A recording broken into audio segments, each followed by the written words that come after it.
There we go. Pin to the profile. Grand. That's done. Hello, everyone. Can you hear me?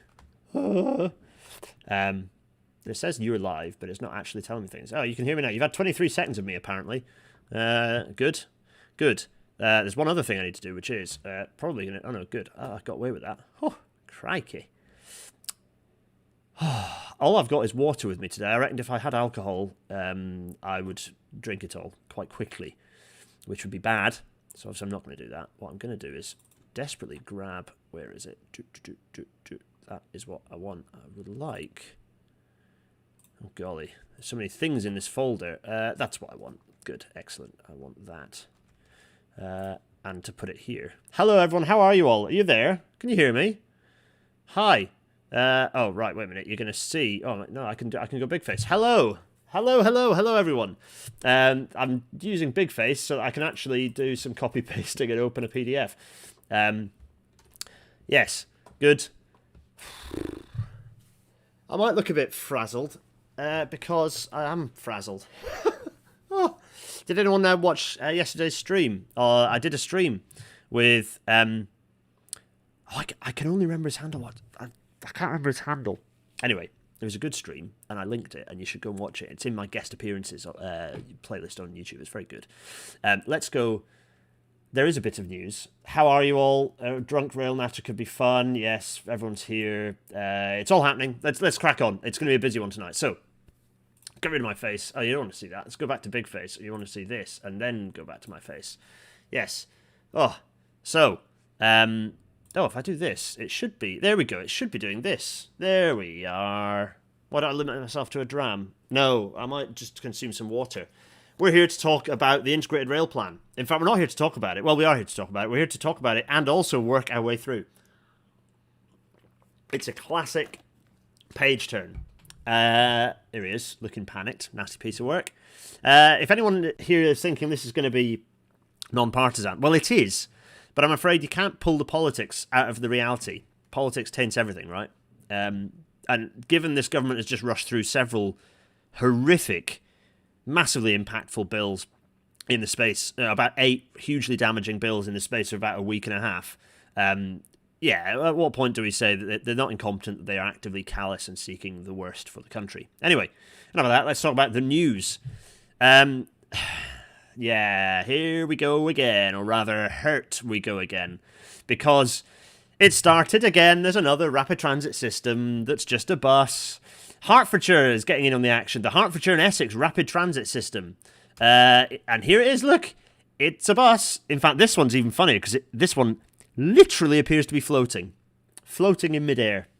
So it's designed with you in mind and transforms. This is obviously a screen cap from a video, but it's just a bus, as you can see, somehow magically floating along. It's got a little green sort of shooty thing coming out the back. That's good. Oh, actually, you know what I need to do? I need to change my live screen. I go to properties and make my cursor captured, because you're going to need that while we're going through the PDF, aren't we? Anyway, I digress. So, there it is. It's another gadget ban. Oh my goodness. Yeah, who knows? So that's happening. So if anyone knows anyone who's involved in this, any councillors on this, send them my Cambridgeshire Autonomous Metro piece on Medium. Just send them that and remind them that this is nonsense. Either they should be investing in better buses, or they should, or they can be investing in getting rid of inner city parking, or traffic calming measures, or better cycling infrastructure. Once they've done all those things, then they could start thinking about having trams, proper trams. Anything short of that, if it's got the word autonomous in it, if it's a floaty fancy bus, then it's likely to be total codswallop. Amazing. Bombardier. Poor old Bombardier. Bombardier's woes. Not going so well for Bombardier at the moment. I mean, the Bombardier's trains... Let me do this. Bombardier's trains have, for a very long time, been renowned with being very, very bad at... their control software is not great. Anyone who is from Bombardier, does not reflect poorly on the people who are on the shop floor generally and constructing these trains. They're great trains. But there is a cultural issue within Bombardier... and whether it was inherited from the previous organisations, whether it was indeed inherited from managers who were there from, Brel days. But these trains are renowned across the train manufacturing industry for being really bad, and indeed train operations and maintenance and train operators have been really bad, having really bad train control software, and indeed that train control software being the source of a lot of the problems with the delays of bringing these trains into use. Now, in this case, Crossrail's a significant proportion of Crossrail's delays are attributable directly to the 345 and its train control system, the software on the train. Oh yes, Zandovic is pointing out that Urbay Bay are also especially pissed off with Bombardier at the moment, so it's not just the UK. Yeah, these train control software, folks, it's very important. You don't have if you haven't got a good train control system, it's scrap iron. It might look like a train, it might be very shiny, you might even be able to push it back and forwards with a shunter, but it's not it's scrap iron unless the train control system works, particularly when you've got complex signalling through somewhere like the Crossrail core. And this is an extract from some of the TfL reports stating how they're having to, serious problems with the train is resulting in them having to split the way that they trial and test it. So anywho, so that's Bombardier, right? Poor old Bombardier. The project that never existed has been cancelled. It's been cancelled, everyone. The Northern Ireland to Scotland bridge, that was never a bridge, that was never a tunnel, that was always nonsense, has been cancelled. Yeah, it's been cancelled. It's gone. It never existed in the first place. Can you cancel something that didn't exist in the first place? I don't know, but it was a project that never existed, and it also now continues to not exist. What else? West Wales Railways. Yes. So here we are. The Plaid Labour Cooperation Agreement as part of the Welsh Government.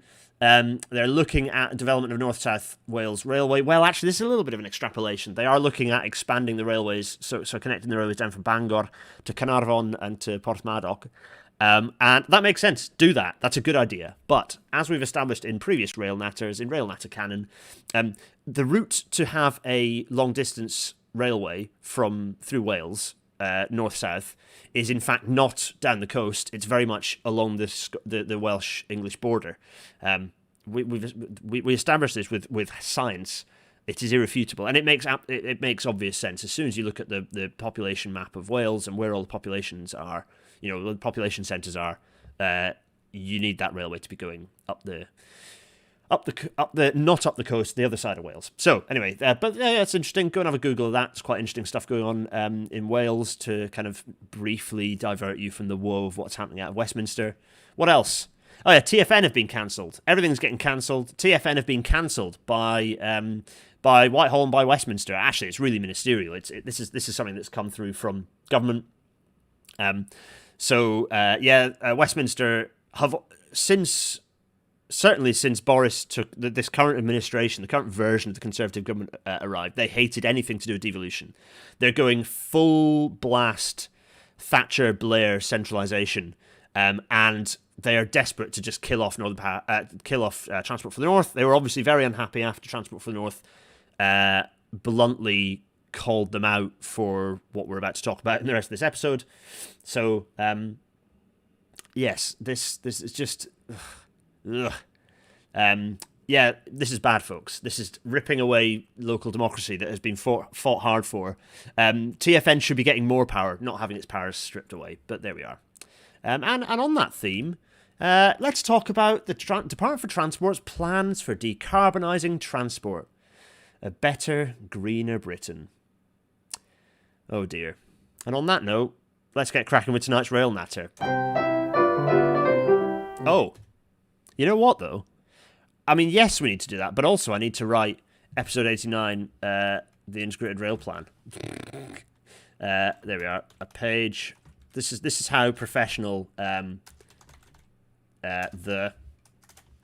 Integrated Rail Plan. That's right, we are editing on the hoof. Everything is fine. Don't worry about it. We're good. Let's go. That's fine.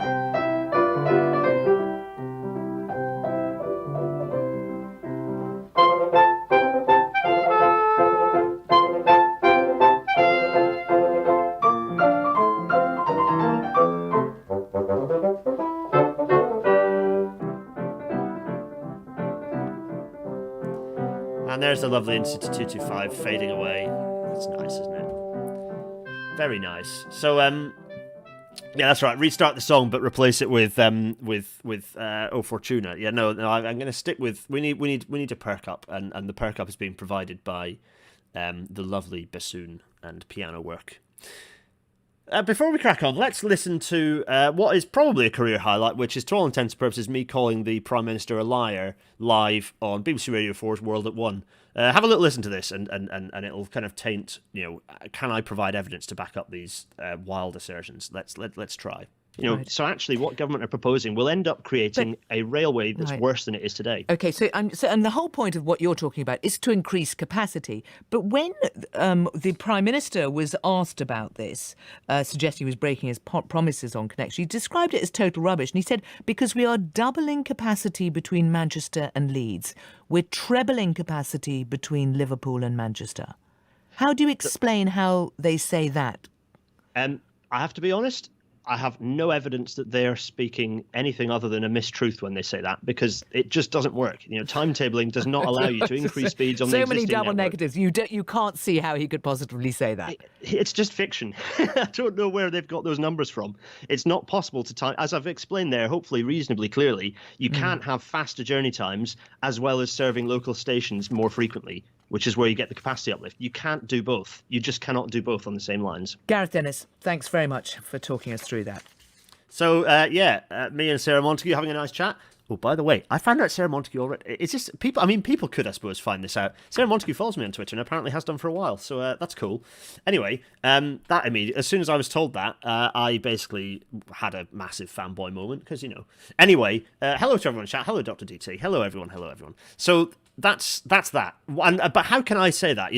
They've made these grand claims, and as we'll see, they make the claims repeatedly through the document. But how can they make those claims? Why are they making those claims? What is the document on about? Before we do that, let's just remind ourselves what the rail betrayal was. It's fundamentally the cancellation of the eastern leg of HS2, and the cancellation of, to all intents and purposes, the cancellation of the new Trans-Pennine high-speed line as well. They're gone. So that's what those are. Let's also talk about the key players in this, because it's important for us to understand who is behind this document and why it's happening, and what power plays are going on for this document to be created in the way that it is. So, blank screen. Oh, let's get my miniaturized face up in the corner, shall we? Hello, everyone. I'm here. So, firstly, the most powerful person in the room. It's Rishi Sunak. Yeah, here he is, looking like a posh boy. Ugh. He's a billionaire, isn't he? Anyway, Rishi Sunak, he has all the power because he is the Chancellor of the Exchequer. Boris Johnson isn't intelligent enough to hold any sway over a ministry as powerful as the Treasury, so Sunak is the most powerful man in the room. Scary. And that should explain to everyone why the report has been structured the way it is. The second most powerful man in the room is Andrew Gilligan. Here he is. Dodgy dossier Gilligan here. Nasty piece of work. Writer for The Spectator. He's like, the fash policy working whatever group. He's just a nasty piece of work. Yes, okay, I know he does nice things for cycling, and he's had some teeth against local authorities about their cycling infrastructure, but don't let one good thing taint a man whose career is just rotten from top to bottom. Gilligan is the author of the Integrated Rail Plan. He's basically the one who wrote many of the paragraphs within it. It's his document. It does what he wants it to do, which is, as you could trace back through anything that he's written about HS2, he hates HS2, and he's very pleased that he's now managed to kill off the bit of it that he liked the least, probably because it was the most useful bit, as we know from last week. Who else? Who's missing from here? Oh yeah, the Prime Minister. Here he is. Boris Johnson, looking stressed out. A moron, obviously, but also someone who has a lot of powerful people around him, and has absolutely no fear of lying, absolutely no shame, and that makes him very useful to a lot of people. So there's Johnson, who is the third most powerful man in the room. And to be honest, the man I'm about to make up here is not the fourth most powerful man in the room. He's way down the list, but I thought I'd put him on anyway. Here's Grant Shapps, looking a bit dishevelled in the corner, next to his lovely flags that he seems to be completely obsessed with. So these are the four men who you could say are broadly responsible for the document we're about to look at. Why have I brought them up? Because it's relevant for us to understand who is vying for power, which is why this document has ended up looking like it has. So yeah, we've got the departments. Obviously, there's little Department for Transport there, dominated by Treasury. The Department for Transport has basically had very little, if any, input into this document meaningfully. They might well have kind of it might well be within their SharePoint, but it's not. It's, let's face it, they have had no sway in what the document should say. It's all been driven by Treasury. And to an extent, the National Infrastructure Commission, who, as we know, are part of Treasury, because this whole document cribs from, as we talked about last week, it cribs from the Rail Needs Assessment from February 2020. And if you remember, given that it relies heavily on the conclusions of that document, it is that document is fundamentally flawed. It has a desperate error within it, which is the one-to-one. Let's get the old here it is. It's the one-to-one. Let's get the pen up. In fact, let's scribble this bit. The one-to-one. This is the problem with the rail needs assessment, because the one-to-one. So the idea that one long-distance capacity releases the same amount of commuter capacity, one-to-one, is false. Like it's way too. Even the very conservative HS2 estimates estimate that as 1 to 2 to 3. So kind of double or triple that level of release capacity. So that fundamentally breaks the original report, and so it fundamentally breaks the integrated rail plan. Yeah, big problems. Anyway, right. So let's get on with things, shall we? So right. Now that meant that meant that of all the plans that the rail needs assessment went for, government went for the cheapest one. Of all of these, because it's Treasury, which is the prioritising regional links plus 25%. Actually, they even scaled back from that. But that's broadly what they're talking about delivering, basically. So it's that, you'll see the map down here. This one here, down here is the first one on screen. You'll see this is very similar to the maps that we're going to bring up later. This is very much what's being proposed, which was I was talking about this one being a problem. The long distance links plus 50% didn't deliver enough. But this is just dismal. Nothing. Anyway, right. Enough of that. Let's talk about the plan. Let's get the plan up. Oh, don't worry. I'm not going to be doing... For everyone who's... Yeah, colourblindness. No, there's not going to be any pen now, because we're going to be flipping to the PDF. Here we are. In fact, go with... Yeah. Control L. No. Oh, God, that took ages. Now, go. Control L. There. Fine. Good. First interesting thing we want to talk about is go down here. What's it? Version 13 combined. Okay, fine. So, that's not necessarily crazy. What's more fun is that this document was finalized at 6:41 a.m. on the 18th of November. That was some people pulling an all-nighter there. I presume probably the only thing the DFT will have done is all the horrible hard work document stuff. So all the stuff that's actually horrible and stresses you out, and indeed probably creating a load of fictional nonsense, or like ostensibly stuff that isn't fictional nonsense, to kind of vaguely attempt to back up all the nonsense that Gilligan was coming out with. Poor DFT will have had to do all that. So to be honest, DFT are not the enemy here. They've been dragged along screaming and kicking with having had the project that they've been supporting and having as part of their plan, if ever there was a plan, ripped away from them. Anyway, the integrated rail plan for the North and Midlands. It's worth saying, before we crack on with this, it's already 19 minutes past 19, it's worth saying, a lot of people are getting upset that this document didn't include stuff for their particular region. Oh, there's nothing for Wales. Oh, there's nothing for the South East. There's nothing for the South West. Oh, there's nothing for Scotland. Oh, there's nothing for, X, Y, Z. This document was not about that. That is what the whole industry strategic plan should be saying, which will be coming out in, let's face it, spring 23 at the earliest. This document was just about, well, frankly, this document was just about cancelling the eastern leg of HS2 and cancelling NPR. But this document was ostensibly about pinning, tying HS2 and the new line across the Pennines together and into the existing network. That was supposedly what this document was. So that stuff about, oh, there's nothing in the southwest is not the betrayal. That's not what this document is for. So don't get carried away or shouty about what these things are. What's the station top right? What is that? That looks like Nottingham to me. Is that Nottingham? Is that Nottingham Midland? I think that's what it is. Anyway. Blue. Lovely. Integrated Rail Plan presented by Secretary of State for Transport. Was it hell? Blah, blah, blah, blah, blah. Great mints. Yeah, lovely, lovely. Fine, right. So we're going to go through this. Now, I've been through most of this. I've been through up to Northern Power. I've been up to about this point here, highlighting things. I wanted to be a little bit sharper. I wanted to try and keep it within the hour, and I wanted to be kind of a bit more focused about targeting my ire. and I got about this far highlighting things that are either not true or worthy of interest or worthy of discussion. So we'll then, so basically we'll be improvising beyond that point. So for the Northern Powerhouse Rail, Midlands Rail Hub, freight, phasing, and then delivery, and then conclusion and endnotes. We'll not the endnotes, screw the endnotes, but we'll kind of go through all this. That'll be kind of improvised, but up to that point, there's going to be yellow highlighting, which will be speeding things up. So I'm not going to read through the whole thing from cover to cover. We're going to pick through the things that are wrong with it, and sort of the development of the plan I've covered. So I've gone through that and captured that, and I've highlighted some of the things that are just false within it. Let me see. Gregors, did I intentionally download a version with print cutting marks? I always go for the print cutting marks because you never know what you might reveal by things like the time that it was outputted or the document name. So I always go for that version to understand kind of anything under any subterfuge that might have been going on. So helpful. Does that answer your question, Gregors?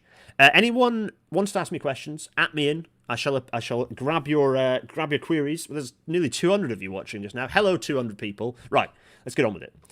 First of all, the ultimate straw man, Boris Johnson. So we're going to go through and look at the lies that he has come up with here, and these themes will continue through. So I'm not going to necessarily dwell on them here. We're going to pick into the detail of why they're wrong later on. For starters, he's saying we're building 3 new high-speed lines. Well, by the European definition, that might be correct because the European high-speed lines often are just little segments. But he is not connecting. He is not building. He is building part of HS2, and he is building a very, very small part, indeed some of which is kind of abortive, a very small part of Trans-Pennine high-speed rail.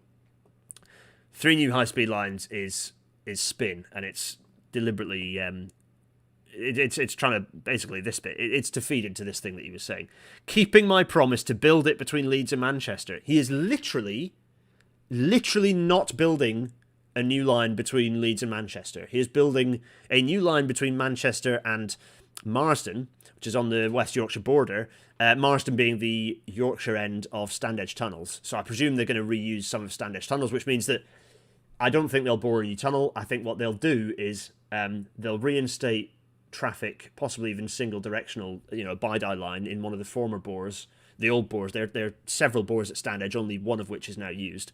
There are 4. 2, I think that's right. There are 2 smaller ones, and then there's the double track one. I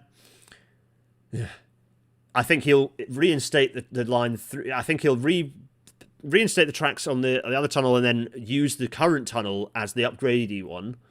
I think that's probably what will happen. And by the fact that they electrify it, they'll claim that's also high speed.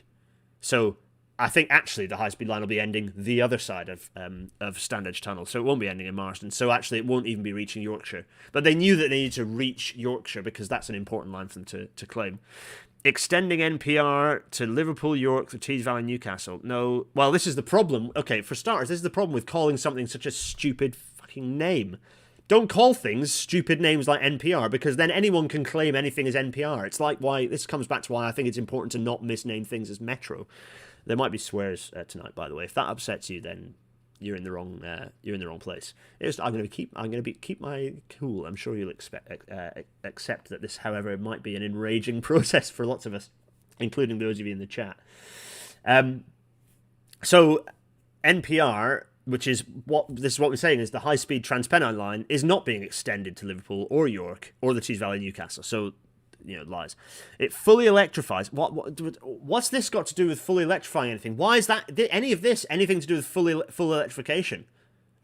Also, that's a lie, because it's not fully electrifying the Midland Main Line. It is not fully electrifying the line right the way up to its end. It's just electrifying bits of it that seem convenient. Talking about upgrades to the East Coast Main Line. It's talking about track improvements. I mean, we ignore the fact that this document is riddled with typos, by the way. Track improvements, higher speeds, and digital signals / journey times. Well, okay, we're going to talk about why that's problematic. And then it says, doubles or trebles capacity. And they knew the capacity argument would come up, partly because I have banged that drum hard enough that people talk about, it's not about speed, it's about capacity now. That is sufficiently part of the discussion, that they knew they'd need to talk about capacity.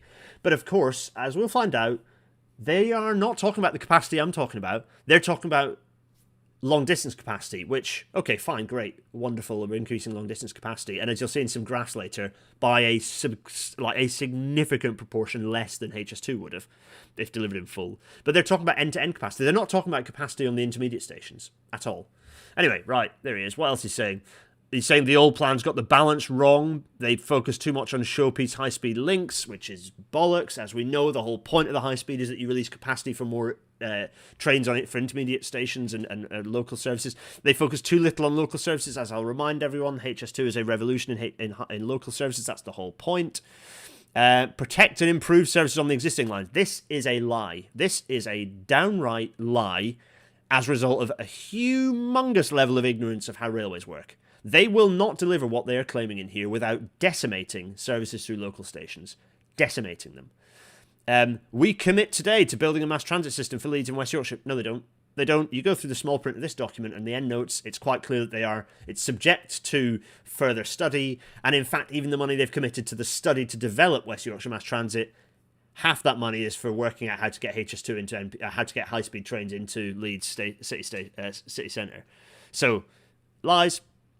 Beyond 2025, because we're spending less than we planned on high-speed rail, there'll be more money for all these things. Also a lie. That's not how economics works, folks. That's not how finances work for a national government. There is not a credit card. There is no limit on how much you can spend. How are we doing? What else is he saying? Levelling up means delivering that bus. Right? I just highlighted that because it was such a bizarre sentence. This is talking about the fact that, it's going to have high-speed trains going through at 200 miles an hour without stopping, when what they really wanted was a decent bus service. Why is a high-speed line stopping better buses? What are you on about? You Fruit Loop? Here we are. This is complaining about the fact that spending billions of pounds on a new rail link to the East Midlands that didn't directly serve any of the region's 3 main cities. See also last week's episode. Right, so we'll finish Boris and then I'm going to go through some questions. Billions upgrading the... here we are. So, TfN's preferred option for Northern Parish Rail would also have seen us spend billions upgrading the conventional line between Leeds and Manchester, and then tens of billions more straight afterwards building a second line between the same two places. Yeah. Yeah. That's the point. Yeah. Yeah. Because then you get the line is so limited currently between Leeds and Manchester that you can't run a decent service through it. So you need that to upgrade that. That was part of the reason why there was a justification for the fact that HS2 takes longer, is because you do get some of the benefits from Trans-Pennine route upgrade that you then... Just the dishonesty is horrific. Under those plans, many places on the existing main line, such as Doncaster, Huddersfield, Wakefield and Leicester, would have seen little improvement or worsening in their services. Not true. What they're referring to is potential end-to-end journey times might not have been as good if you didn't account for the fact that trains would have been more frequent and there would have been a chance to improve local services. So, again, very misleading. There was nothing directly for wider improvements to local transport. Again, fundamental misunderstanding of how HS2 works. COVID-19 has altered some of the assumptions on which these schemes were designed. Well, I suppose to an extent that's true, but it's only increased and reinforced the need for us to improve local provision. And it doesn't make any difference to the impact of climate change and us needing to get more people onto rail. Those who say these things are in effect condemning the North and the East Midlands to get nothing for 10 years or more. They're basically saying some have demanded that we rigidly stick to the old plans, however long they take, however much they cost, and whoever they leave behind. Why are you adding who are they leaving behind? Why are you adding that? Spin. Some have preemptively denounced any departure from those plans as a betrayal of levelling up. It is. But those who say these things are in effect condemning the North and the East Midlands to get nothing for 10 years or more. Why are they doing that? Who said that? There are so many different things that need to be delivered before HS2 is do all of those things as well. No one said it was either or. Our planning delivers high-speed journeys, but also helps places on the existing lines. No, it doesn't. It fundamentally does not. It creates the capacity the rail network needs in a way that can be delivered. No, it doesn't. As we're about to go into in great detail. This is just a forward. I'm not going to go into the detail yet, don't worry. It brings benefits up to 10 years... and crucially, it brings benefit up to 10 years sooner. They even got typos within Boris's pre-nonsense amble. No, it doesn't. As we'll get to when we get to staging, you'll see that that's also not true. So let's hop up here to. So we've got some questions. Glenn Agalt is saying, which bits of the Midland Main Line actually get knitting? Theoretically, according to this plan, it's all the bits that go up to. They are going to knit up to Sheffield. So, Cara, isn't long distance train usage returning heaviest and thus most in need for more capacity? Yes, very true. And as you'll see, the capacity increases delivered by not the full HS2 are significantly lower than will be delivered by HS2, with the added disbenefit that they are obliterating local capacity. Dave, the question is, will people care about local stations? Doesn't this just feed into people's current views that the railways are for a one-off for a longer trip? Well, indeed. Matt Reed asks if he mentions anything about Peppa Pig, not in here. Sakura, how much of those local plans were actually approved, though? Well, indeed, but that's not HS2's. That's not the problem with HS2 as a project. It's the problem with the incompetence, callousness, intransigence, and bitter opposition to investing any money that Treasury has. That's a Treasury problem. Gregor's promise: this new plan is better than what would result from incompetent utilisation of the old plan. I don't quite know what point you're making. Is that knit one, pearl one? Oh, yeah. Can I lay the phrase high-speed bimode into existence? No, please don't, Richard. Let's not do that. Right, okay, let's crack on. So here we are. We will build 3 new high-speed lines. I'm going to whiz through the executive summary because it's just like there's lots of blah and it's going to be repeated. But it's worth pointing out that this document is very much building on the National Infrastructure Commission's Rail Needs Assessment Report. If you remember how much government said they weren't going to do what that said, you remember government screamed blue murder. That they were not going. That they were going to. Oh, we're not cancelling Eastern Lake. Oh, we're not cancelling Northern Pass Rail, which is of course what they've done. Right. So I just want to point out, inverted commas, previous proposals. They're just lying. They're just knitting fog here because they're relying on ignoring the fact that there was a costed, sensible, massive regional infrastructure plan, rail infrastructure plan for the East Midlands. That means that the previous proposals would not have been 83 minutes from London to Nottingham. They would have been 64 minutes.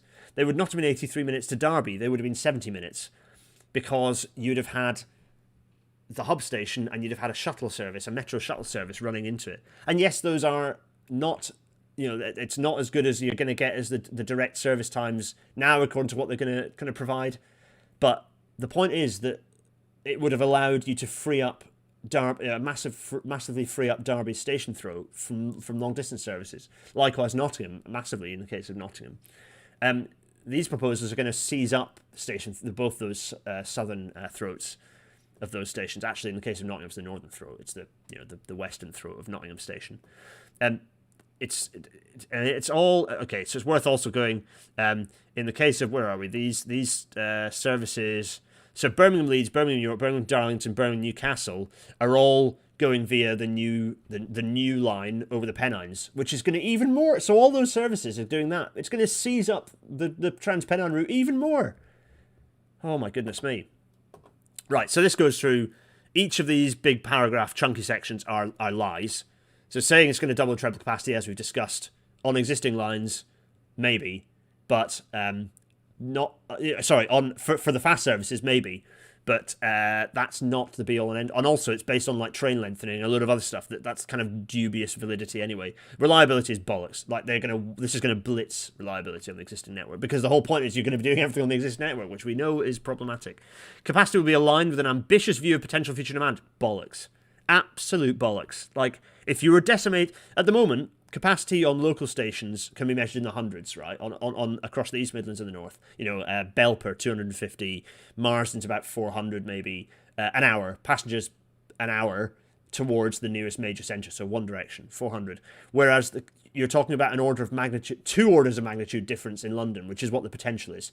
So Thameslink is 40,000 passengers per hour per direction. Yes, you're not going to get those levels through some of these local stations, but you could be talking about not like a little, double, twice the number of trains. Goes from 400 to 800, say, in Marsden. We should be talking about 10 times the number of passengers. You should be talking about 8-car trains or even 6-car trains, but them calling every 5 to 10 minutes to actually turn these into proper suburban high-density routes. So this is just absolute nonsense. It's saying, directing more funding to places we need more local journeys in and around a bit, but it's not true. You're blocking those stations up with these long-distance services. Benefits will come up to 10 years sooner. That's a lie. I love that they've kept 10 in square brackets. That's clearly a thing they meant to double-check before they printed it. But anyway. Benefits will come up to, check this, years sooner. That's because if we go to the end of the document, which we will soon, you'll see that that's not true. The benefits of this plan only concludes in the mid-2040s. Economic development will accelerate, including at Toten. No, this is not true because you're not going to be they're proposing to just do everything that's already kind of been proposed on the existing network, so I don't see how that accelerates development, whilst cutting a huge investment in skills in the form of the Eastern Leg and new high-speed tracks across the Pennines. Plus, this idea they're doing anything at Toten, it's a match-funded, private sector invested station now. They've converted the new, what was the high-speed hub at Toten Interchange is now going to just become a local station that they're expecting pretty much for the private sector to fund it, which we know never works, so that's just not happening. Value for money is similar to or better than previous plans. Well, in a way that's true, but as we know, HS2's main benefits are not modelled in the value for money assessments in the business case, which is release capacity in the existing network. So that's not true. Trains will run to the places people want to go. End-to-end stations in city centres is not where most people want to be going. They want the intermediate stations. The intermediate stations, all the little stations, are where people live and want to get to and from. Oh my goodness. Improvements to local services most people use? No, again, they're not. There isn't, as we'll see later. They're referring to their idea of local is actually like the Trans-Pennine services that maybe call it Huddersfield. And honestly, these big chunky statements that they've got in the executive summary are all based on just a fundamental lack of understanding of the way the railway network works, and a very blinkered London view of the way that the railway network is outside of the M25 as well. High-speed services will be integrated with improved local public transport networks linking farmer people. No, not true, because they've just cancelled. They're cancelling all of the local transport network upgrades that were happening at Toten Interchange have all been scrapped. All the new metro services, all that stuff that we talked about last week, all gone. We'll create transformational improvements of scale. No, you won't, because you just cancelled major projects and you're excluding Leeds from that pan-national connectivity. So how's that true? And you're getting rid of fundamentally, the thing that make big cities work is when they have really good urban transport networks. This is obliterating the chance of those existing in a lot of northern and midland cities. Schemes are more deliverable. Are they? Hell. Have you ever 30 years of weekend upgrades to deliver what they're proposing on the East Coast Main Line? What? No. They're not more deliverable. Have you any idea what doing major infrastructure upgrades on? Just look to West Coast route modernisation. It was catastrophically late, delayed, and over budget. Good grief. Greater environmental benefits is bollocks, because as we know, we're not releasing that huge leap in capacity in the existing network that would enable rail to become an alternative to the car. It's just not happening as part of these proposals. We'll avoid disadvantaging existing transport users. Well, they're talking about, actually, they're referring to motorways there. So in a way, they're not going to dig up some motorways. Oh, wonderful. But actually, this is going to have a frightening impact on the existing railway network, because it's all going to be on the existing railway network. So again, how can they say that? There'll be significantly less disruption to communities. What? Oh yeah, because you're not building the new lines. Here's Gilligan getting his NIMBY hat on. And also, we're not going to impact on these roads. Look at these roads they've got here. Look at these roads. They're not going to impact on these roads. Hooray. Breathe. And then we're going to learn lessons from previous projects. Commitments will be made to only progress individual schemes up to the next stage of development. So what they're doing is all the advice, which is, have a long-term strategy, and then deliver to that long-term strategy so that the industry can understand what size it needs to be, so it can deliver the work it needs to, can deliver everything cost-effectively. Now, we're not going to learn from that. What we're going to do instead is cut those projects and deliver everything in a very short-term way. So this is the last bastion of potential long-term strategy that government has been scrapped off. So let's get stuck into the mess of this. This is introduction stuff. And there's some stuff in this that shows, there's worth kind of noticing, some stuff that shows fundamental lack of understanding. So what have we got here? Rail network changing, yada yada, lots of fluff. But we've got here, this is, today we're creating new timetables and developing infrastructure improvements, but with poor reliability and the serious service challenges in places such as central Manchester, there is much more to do. Yeah, why is that? Oh yeah, it's because you've cancelled the most important part of the upgrades in central Manchester, the old Northern Hub project. You built the shiny bridge, you didn't do the actual upgrades that you needed. And this project, and the projects in here, Castlefield Corridor is not mentioned at all within this report. There is no, other than here, there are no plans to improve that. So you're still leaving serious service challenges.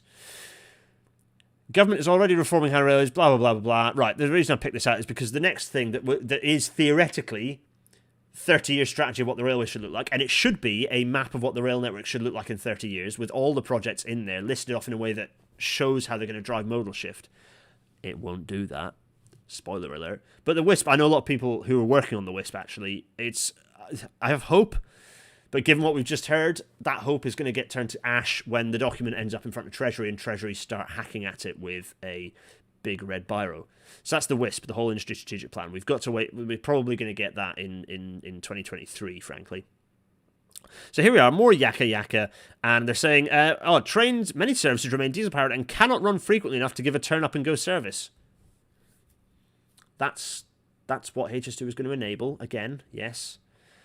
Here's the government agreeing with the National Infrastructure Commission's analysis that there are opportunities to better serve existing city centres and wider city regions for greater economic benefit. Except that's flawed because of the analysis in the NIC's document being flawed. The future may be more uncertain from COVID, which means we need a more adaptive approach that can respond to the trends we see. No, we don't. We need a more adaptive approach. We need to think about what we're going to do, and we need to deliver that. We need to decide strategically what we're going to do, i.e. double rail's capacity by the middle of the century. Then we need to develop an infrastructure plan that actually enables that. They have not done that at all. This is painful. Here we are. Proposals for Northern Powers Rail are being made which would cost many billions of pounds more than the alternatives for, in some cases, little additional benefit.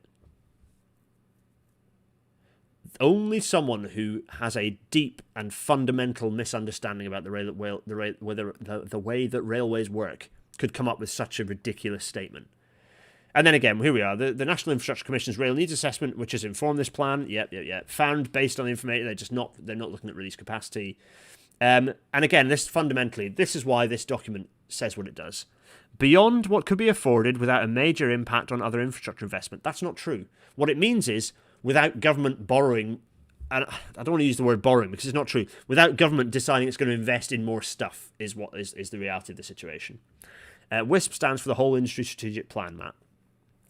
More fundamentally, though, those plans were going to take too long to deliver. Communities in between the major cities were in some cases due to see little gain and in some places a real worsening of their services. Again, fundamental misunderstanding. The whole point is that the government's decided not to get involved in what those plans should be. It's not because HS2 didn't deliver them. It's because government was not getting involved in actually defining what those benefits should be, what the upgrade plans, what basically buying more trains and writing a new timetable is what they should have been doing. They didn't bother. Again, they're agreeing with the NIC's flawed analysis. Worth pointing that out. What do we got? Avoid disadvantaging existing passengers. What? By rebuilding huge tracts of the existing mainline network. What? Here we go. Government has sought to learn lessons from previous failures. Yes. What were the recommendations? The recommendations from the NIC were, let me remember, to improve stability for the supply chain, to have more confidence in what projects they're going to be. Okay. So what they've decided instead to do is take an adaptive approach to investment. What that means is they can say yes or no at the drop of a hat. That's what adaptive means. It means we can cancel it and it's fine. Allowing the programme set out in this plan to evolve, i.e. get even smaller, in the light of future demand and cost information, i.e. get even smaller. That's just their get-out-of-jail-free card to cancel even more of what's within this plan. I highlighted this because this is just a hilariously confusing typo. Setting out a core pipeline of commitments now, recognising that other potential future... I presume other potential futures exist, maybe? Other projects? I don't know what they're saying. So, this is where it gets into cash. The IRP is committing a further 54 billion of spending on rail above the money being currently spent and committed on HS2. Except that all of that, as we'll see through this, is basically just projects that should have been happening and have been kind of broadly proposed by Network Rail anyway. Oh. Yeah, Toon Shorty, exactly. My local line, the Tyne Valley, has 3 trains per hour, but 2 of those are fasts that stop at no more than a few stations and then wonder why everyone drives. Zero plans and ambition to improve capacity. Absolutely. Right, where are we? So this is, again, this is backing up what I was assuming was going to happen at the start of the week, which is that the NIC's plus kind of baseline plus 25% was what the plans were going to end up being. In fact, I said this in last week's Rail Natter, and precisely that is what they're saying. They've gone for the baseline plus 25% for the regional connectivity. So again, they're talking about, like, this idea that the existing plans precluded better improvements to local rail, which, as all of us on here should know, is fundamentally not true. It was a massive enabler for there to be great improvements in local capacity. Under previous plans, there have been little improvement, and in some cases a worsening, to services for places along the East Coast Main Line, such as Newark, Retford, Grantham, Wakefield, Doncaster, and for those along the existing Transpennine route lines, such as Huddersfield and Dewsbury. Under our proposals, they should see no reduction in frequency. Best of luck with that. No chance. Again, they're just basically actual small stations that serve people, serve local communities. Essentially, this plan assumes they don't exist. It just assumes they don't exist. Possibly because Gilligan brought up a rail map that didn't have them on it. Genuinely. Right, so here's our map showing the fact, and this is a theme through the whole document. This document is obsessed with journey times. It's obsessed with journey times to the exclusion of almost everything else. And we'll just see that here. So there's a little bone being thrown here, and when I say bone, I mean like basically to make people to stop pestering them. A little like further development, inverted commas, about what they're going to do from Birmingham towards Wales in the southwest. Further development between Sheffield and Leeds. Well, yeah, but already you can see the problem here.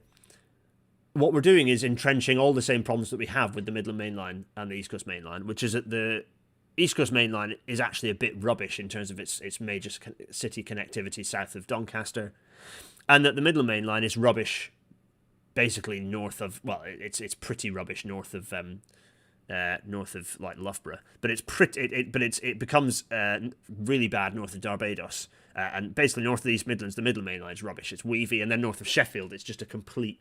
There is no main line. There is no sensible main line that actually connects Sheffield and Leeds. So this is just entrenching that, just enhancing and entrenching that problem, which is great.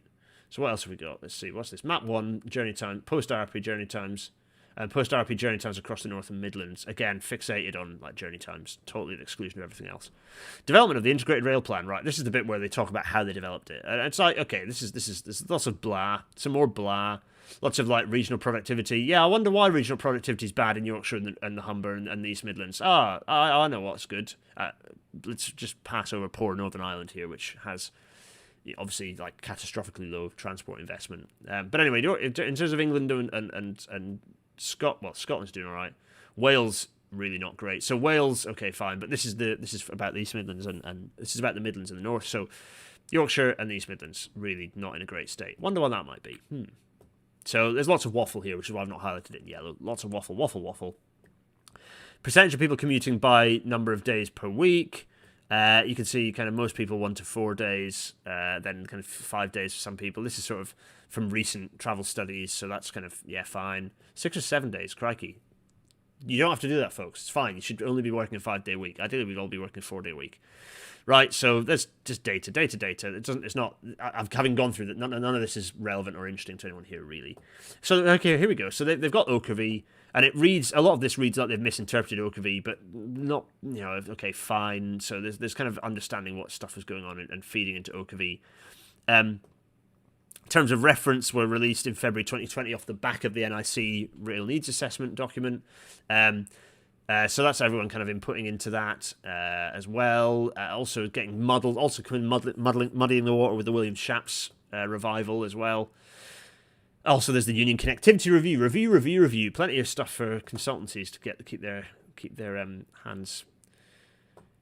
hands full. Anyway, the National Infrastructure Commission's Rail Needs Assessment for the Midlands and North. So there we go. This is just showing how much this influenced it. And as we know, this is a sort of deeply flawed document.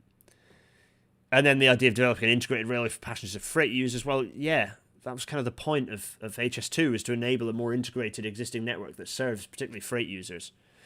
Commission recommended focusing on upgrades, which is like straight back to where we were in the early 2000s, where we decided we didn't want to do new lines. We were going to just do everything with magical upgrades. Prioritizing regional links. Well, they're not. That's the whole point. This doesn't. It's a fundamental misunderstanding of the way that high-speed rail works is why they've done that. So this is kind of the packages. Anyway, right, so this is the different packages of it. And we the 25%, we talked about this last week, didn't we? What are we seeking to achieve? Well, okay, yeah, this is just waffle. This is just a load of sections saying what's good about rail. It's like, yeah, well, yeah.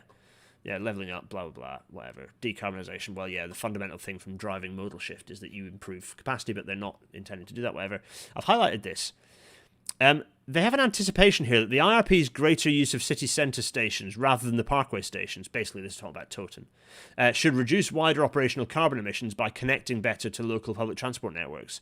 It won't, because by sacrificing local services, which are the services that communities can use, you're going to reduce the appeal of the wider railway network. Beeching made exactly this mistake when he failed to... Here he is behind me. This isn't a Beeching klaxon, because I am referring specifically to the flaws within the Reshaping of Britain's Railways report, which is that he fundamentally misunderstood the way that people travel. He assumed that... by getting rid of local services, people would still choose, they'd drive to a station, then they'd hop on a train. But by the time you've got someone in the car, they're going to drive the whole way. This is assuming that the parkway... Yes, some people will drive... People do drive to railway stations, by the way, and travel. That does happen a lot for commuters, particularly. It doesn't happen for long distance, but it does for commuters. A lot of people... Lots of the stations that I'm talking about, intermediate stations, do end up having full... they do end up having full car parks. And people commuting in and out. Agbrig is Sandal and Agbrig is a good example of that. It's got a huge catchment, and a lot on the car park, and all the local roads get full of people parking up and getting the train into mostly Leeds, sometimes south to London, but mostly it's into Leeds. By sacrificing those services, you're making that worse. So where that is happening, you're sacrificing that. And then also by having city centre stations, well, people aren't... They're coming into the city centre, but where are they coming from? They're not... A lot of people are travelling from the outside the city, where the prices are lower, into the city, and those people rely on local services, which you're decimating. Genius. Efficient delivery, yada, yada. Okay, this is just a load of nonsense about... the proposed portfolio. So here we go. This is talking about what's happening. This is funny. The National Infrastructure Commission's advice, and the government has taken a network-wide perspective in reaching decisions. No. Oh, so here we go. So this is a load of waffle. Economic uncertainty. Well, this is just them going, we can't spend any money. While some corridors would benefit from new lines... This is interesting. This is a very interesting little paragraph. Right, so this is talking about freight specifically. While some corridors could benefit from new lines or significant upgrades to existing infrastructure which provides additional network capacity, these interventions must be planned in an integrated way alongside passenger services. Right. This additional capacity could deliver reliability and connectivity improvements for freight operating alongside passenger services. So this is sort of a gentle admitting that freight's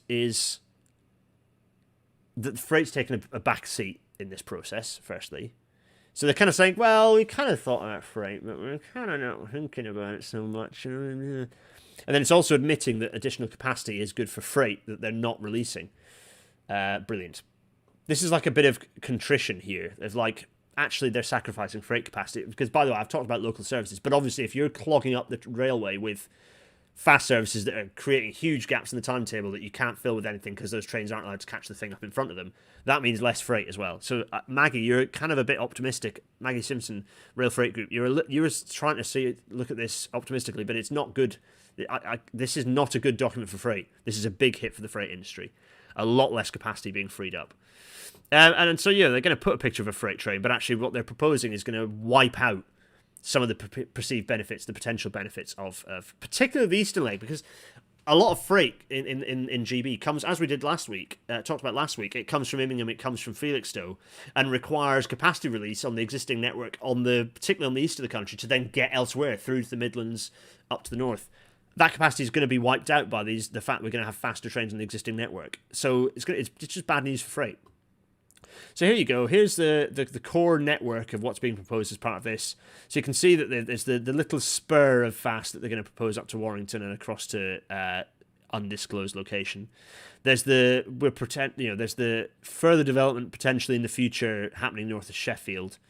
There is clearly no intention to proceed with the existing fast route that was going to segregate one of the most critically short capacity sections of line, which is on the Midland Main Line north of Derby.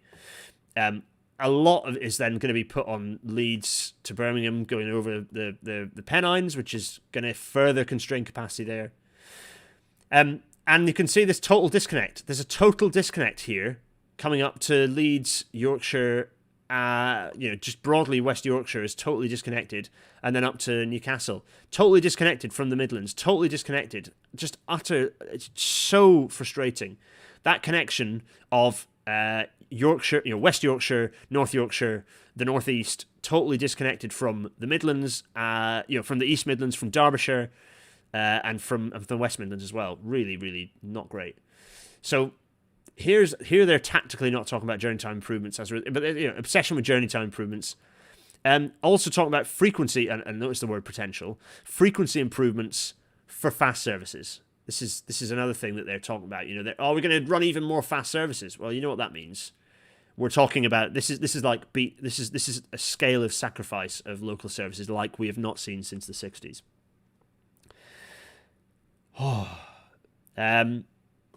Right, so the Western leg, not much to say because it's being delivered pretty much as is. There's going to be an enlarged 6-platform surface station at Piccadilly. They're going to include. They're saying that the crew should include the Northern Connection to allow services to kind of so that trains can call at crew and rejoin HS2. So that's kind of good in a way. Actually, it's generally kind of broadly not bad news for the Western leg. It's pretty much being delivered as required. The Goulburn link is not gone, but the Union Connectivity Review is going to consider alternatives to the Goulburn link. The Goulburn link is the name of this bit, connecting basically connecting HS2 back into the West Coast Main Line, bypassing Warrington and providing capacity uplift through Warrington. Get rid of that, and obviously you hit Warrington pretty hard. So ideally you have that, but there's more bones to throw in that direction in a moment. So I'm going to skip through all this because frankly it's not key. But here we start understanding why they're talking about their big wonderful capacity increases. Is because they're talking about capacity increases on the existing railway network for the fast services only. So that's for the fast services only. They're talking about wonderful trebling of capacity. Well, that was proposed anyway as part of HS2. So great, wonderful. Then they're talking about trebling seat numbers between Liverpool and Leeds. 8 fast trains an hour between Manchester and Leeds. Good grief! They're going to have to do some serious work on the existing line where they're not paralleling it to achieve that. And the only way they'll achieve that is by sacrificing and potentially closing a load of local stations. So there's the worst possible situation, worst possible outcome, long term. NPR allowing inverted commas direct high-speed trains between Leeds and Birmingham. Again, using that long distance leg. Who was it who's suggesting that was a good idea? Well, you're on the money. Not suggesting it was a good idea, sorry, suggesting that was what government were going to do. There's not going to be a Manchester Hauptbahnhof. Also, trains are going to run in and then run back out. It's not a through station, it's going to be a terminal station. In fact, we get to that. So this is saying there's going to be sort of 14 trains an hour, I presume, in both directions, calling at the expanded Piccadilly station. Such a station would operate as a turnback, which is common in city centre. This is very funny. Several of the busiest through stations on Europe's high-speed networks, including the main station of Frankfurt, Stuttgart, Zurich, Milan and Rome, operate on the same principle with hundreds of high-speed through trains each week, reversing in their platforms during their journeys, except that several of those have got massive metro systems running through them for that are through, not turnback stations, that also are being reconstructed to provide through platforms. That is a very funny paragraph. There was a huge thread about this that was quoted by, it was a big Twitter thread talking about how hilarious this was. Government stacking it, authors of the report stacking it again. Based on evidence currently available, the government remains of the view that a combined HS2 NPR surface station is the right solution. I disagree. Actually, I think if you go down here, there's several key fundamentals. One of them is that it'll cost more. It'll cost at least £4 to £5 billion more than a surface station. Yeah, but that's fine. Just spend that money. You get a better outcome. Just spend that money. Of a project, of 100 billion, increasing that by 2% or 3% or even 5% is not a big deal. Just do that. The key thing here, it would delay releasing adjoining plots for development compared with the surface station if you went for an underground station. This is key. It would impact on the oversight development benefits. Boo-hoo. Right, anyway, let's skip through all this. Yes, crew, Northern Connection, that's fine, that's good news. But it's kind of as it should have been, so I'm not dwelling on that. Right, Goulburn Link. The Phase 2B Western Leg design includes a Goulburn Link. Fine. So they are progressing on the basis that Goulburn Link will be a thing. But the Union Connectivity Review, which is Sir Peter Hendy's chairing it, It's looking at stuff. It's trying in a desperate bid to reverse the fact that the United Kingdom is going to have broken up within 10 years. Right, so let's have a look at this. In relation to the design of the Crewe Manchester section, government notes that there's a strong case for the connection to the West Coast Main Line north of Crewe to resolve capacity constraints which result from mixture. Now, the reason I highlighted this is because, look, they've worked it out. They've got it, briefly. For a brief flash of a moment, they've worked it out. To resolve the capacity constraints which result from a mixture of services using sections of 2- and 4-track railway. If only they'd paid attention to their own words. And the number and mix of passenger and freight trains, including some services calling at intermediate stations, means the 2-track section of the West Coast Main Line between Winsford and Weaver is heavily congested, which leads to reliability issues. Go? Oh, that sounds like what I've been saying, ranting away. Who's written this bit then? The scope to path fast trains through this section is limited by the different timing requirements north of Preston, when trains need to be sequenced into another order to address a different set of capacity constraints. I'll tell you who didn't write that. Gilligan. There it is. That's what we've been. That's why none of the rest of your plans work. That paragraph. Oh, yeah. I'm gonna have a drink of water. How are you all doing in the chat? Oh, it's 8 o'clock. That didn't take long. I'm only halfway through. I don't know how long this is gonna be. 200 of you watching. We're gonna hammer through. Right? Okay. Right. So hammering. Yeah. Okay. Some suggestions. Seating capacity. HS2. Yeah. This is indicative of that leap that you get from HS2. Right.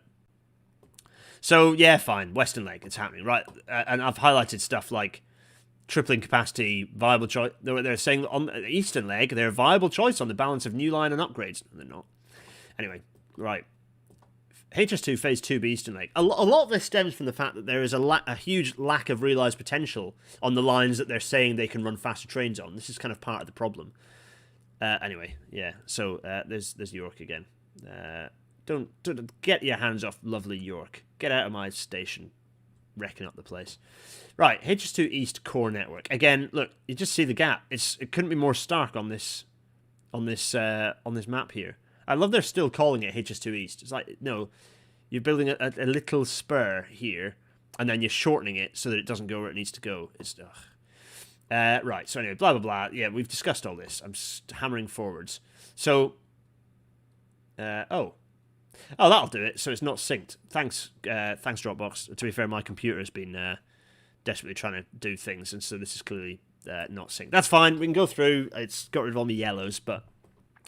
So the East network, the core is that they're going to base. It's going to be the connection up to Parkway, south of Parkway, is going to be based largely on the existing route, other than where it'll kind of kink a bit and go southwards to connect up to the Midland Main Line. They're talking about, inverted commas, completing electrification of the Midland Main Line up to Sheffield. So as far as Sheffield, going to Nottingham as well. They're not going to connect it through, so this is saying, oh look, it'll give Sheffield and Chesterfield almost exactly the same journey times to London. Hooray! Everything is fixed. Taking forward an ambitious package of further investment on the East Coast Main Line. All stuff, by the way, this is all stuff that the East Coast Main Line kind of needs to happen anyway. This is funny. They're talking about increasing maximum speeds up to 140 miles an hour. It's worth saying that you need to, to refer back to the how do you speed up trains rail matter, in order to get about a minute or two of journey time benefit at 140 miles an hour versus 125, you need 22 miles of 140 mile an hour railway. You cannot increase speeds up to 140 miles an hour on the existing East Coast Main Line for that many miles. There are only two stretches where I think it works. I'm shooting some foxes here, but there are only a couple of stretches on the East Coast Main Line where that actually is viable. It's viable. One of them is north of Skelton Junction to Northallerton. The other one is further south on the kind of Stoke Bank, the fast bits down there. Those are the only two bits. Everything else is too weavy. You've got limitations in sort of signalling systems, in limitations. Even if you change signalling systems, you've got limitations in track geometry. So that's already dubious. It's also worth saying there's a lot of... I've got to be careful because there's a lot here that Nigel Harris is going to go into in his comment. It's a pretty fiery comment that it's going to be going into the next Rail magazine. So everyone should get Rail magazine for that because there's a lot of juicy details. So I don't want to second guess some of that stuff, but yeah. problems. Lots of problems. Lots of very clever people who've spent a lot of their career trying to eke stuff out of the East Coast Main Line know a lot more than Gilligan or anyone who's written this document about how little you can get out of the East Coast Main Line. Anyway, right. Allocating 100 million to start work, 100 million quid to start work on the West Yorkshire mass transit system. Also, notice what they've put out of bold, and to look at options on how to take HS2 trains to Leeds. So no, that 100 million isn't for West Yorkshire mass transit. It's for developing the mass transit system and for developing how to get trains into Leeds. So that's pretty cheeky. Tracy Brabin, quite rightly, was picking up on that falsehood, that denial. And there's the Toten thing. The Toten thing is bollocks. It's a delivery subject to significant private sector investment. So it's not happening. Right, okay, fine. And also the whole point of Toten, it loses its value if it's just a station out on a limb. It loses a lot of its value. Rationale and alternatives considered. Oh golly. Selby diversion on the East Coast Main Line. Yeah, that could increase. The thing is, it's got a lot of. Only with quite. Yes, you could run it faster, but you need to do like. You'd need to be relaying tracks and potentially increasing the distance between the track centre lines. Whereas in other places you can get 140 without readjusting the track geometry. Whilst the alignment is set for higher speeds on the Selby diversion, unless there are some shorter, they're fairly long straight bits, but not that long. The issue is that on the curves you would need to reset the transitions, and that potentially means a bit of sluice. Whereas this is kind of referring to what you can do as quick easy wins, as it were. So, connectivity, yada yada, Midlands, yada yada. Further north, however, local leaders have made clear that a key priority. So this is a bit of where like the government's going. It was you told us you wanted to have the Trans-Pennine route, and so we can't do that. And so we're sacrificing the eastern leg so that you can get your fast bit, and then also not deliver the whole fast line anyway. Cost increases seen on HS2. Yeah, they're saying key priority is better east-west links across the Pennines. So they're sacrificing HS2 East for that, and then they're not delivering that either. Government has concluded it's right to consider alternatives to the current plans, given that cost increases. So this is basically like money. Size of different markets is more, but this is just bollocks. Unlike the West Coast Main Line, there remains potential to improve journey times and further increase capacity on the existing network. For example, lengthening intercity East Coast trains to up to 12 cars. Oh my god! So I worked on King's Cross remodelling. And I can tell you how much of a nightmare it was to provide passive provision for 12 cars on maybe a couple of the platforms, not all the platforms, 12-car trains on a few of the platforms. Those have been those were essentially dismissed as not happening by the signalling design. So the signalling will need to be redone coming out of the station to enable us, I think. That might have been revisited again because the signalling changed a lot through the process of the project.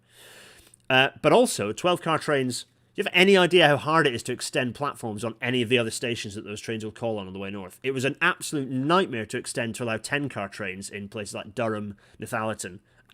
Newcastle it's to extend to 12-car, and all the signalling work that's going to be required for that is nightmarish. Absolutely nightmarish. There's a lot of questions come through. Shall I answer some of these questions? Brian Thompson, worth saying 5 MPs at Leeds, all Labour, most in South Yorkshire, Sheffield Labour, whereas Nottingham and Derbyshire are mainly Tory. Funny that, yeah. This is hugely pork barrel. This is massively pork barrel, absolutely. Richard Smith, I'm looking forward to private sector investment bringing us the Peppa Pig interchange. No way could civil servants ever deliver that. Lewis Bergen, a few MPs west of understandably unfavourable for HS2 in general. Can you state how much this benefits the western region? Oh, the West Coast. Lewis, reword your question. I'm not quite sure what you're saying. David Shepherd, 14 trains now reversing at Manchester. Sounds like it could be 28 per hour if they built a through station. Yeah, not. Well, yeah.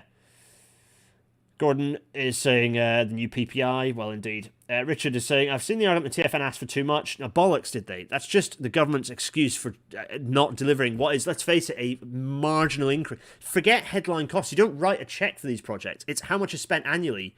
And so you're talking about an increase, a tiny percentage increase on annual spend. And the reality is that we're not delivering these things much quicker anyway. So it wouldn't represent any additional spend annually. This is the thing that's crazy. These projects, the scope reduction is not going to reduce how much money is spent over the next 10, 15, 20 years. They're just rejiggling it around and delivering it in worse ways. When actually, as we know, and as my slide that I'm going to end this presentation on, as we know, government needs to be spending £12 billion more a year on transport alone to deliver its own net zero targets, right? So we need to be spending more a year, a lot more. Jermaine, got to go now. Love to have you, Jermaine. Yeah, catch it later. See you. Matt Reed, how much planning and cost will be involved in these new plans? Well, this is it. Lots more design, lots more planning, lots more delays. Billions more will be spent on design. Changing, and a lot of billions will be wasted on designs that are now going to be put in the skip. And then if any of those get revisited, those will need... if any of those are getting revisited, those will need to be redone anyway, because the surveys will be out of date and stuff will have been built, and they'll need to be kind of go through the legal process again anyway. Ambient Wave, is there any hope a future government can build out HS2 and NPR in full? Well, yes, because this won't have become law and won't become properly defined by the time there's another general election. So the way to get those back is to vote these twats out. Lewis Bergen, sorry. In short, how does HS2 help anyone west of Paddington? Okay, yeah. I've talked a bit about this. This is a bit of a segue, but it's useful to explain.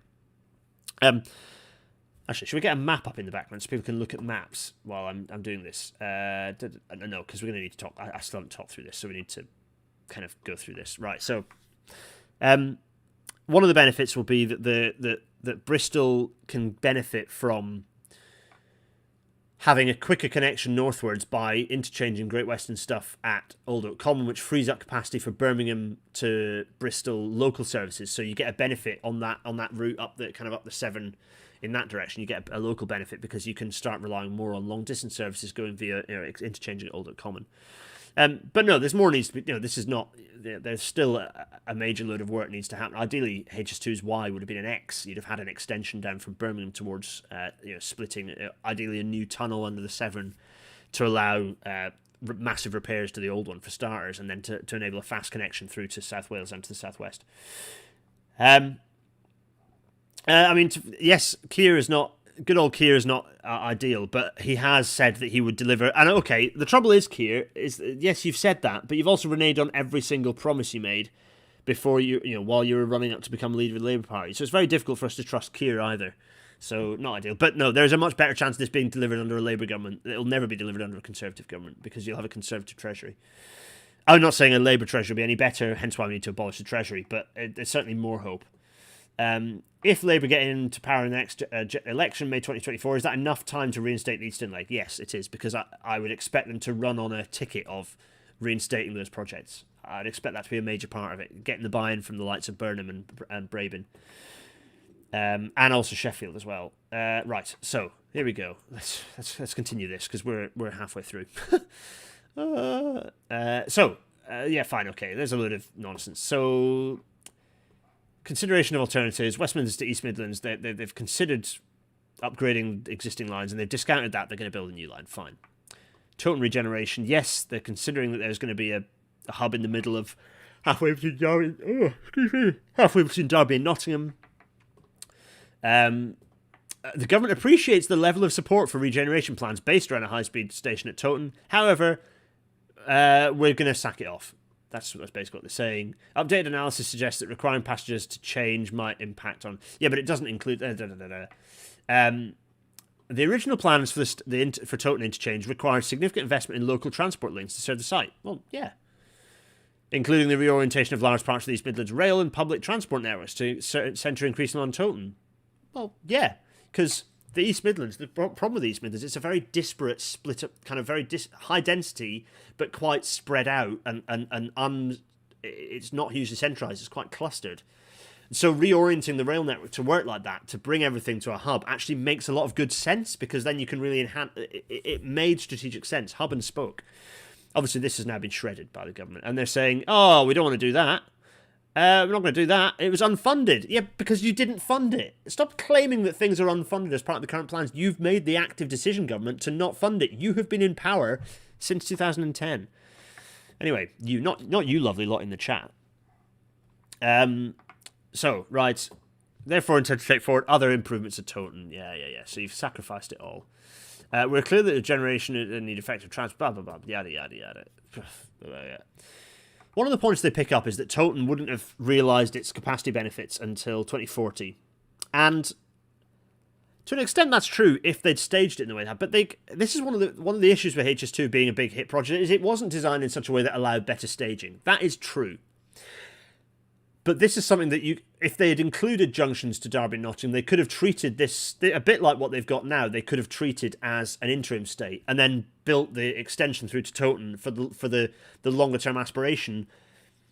They could have understood, but Treasury would not let them build things that they're not going to use. Treasury's already been very upset at the idea of Handsacre Junction being retained. So we are obsessed in this country with shrink wrapping everything to the absolute minimum. And not minimum viable product. And that's the point I was at last week. Not to minimum viable product. The minimum electorally acceptable product before you can really get called out. Right, so here's the direct nonsense thing. So this is saying around 26 minutes faster to Nottingham from Derby Nottingham. They're saying, look, it's faster. Isn't that wonderful? And they're saying, oh, it's Birmingham to Nottingham, great. Oh, isn't that wonderful? Yeah, but the point is that you're achieving that through sacrificing any local capacity whatsoever. And then they're saying London to Sheffield is the same as original plans. Well, Sheffield's connection to H2 is crap. That was the Meadowhall should have been. There should have been as there was an East Midlands hub. There should have also been a South Yorkshire hub. I didn't agree with the proposals for HS2's proposals to tie in Sheffield because it sort of sacrificed Rotherham and Doncaster.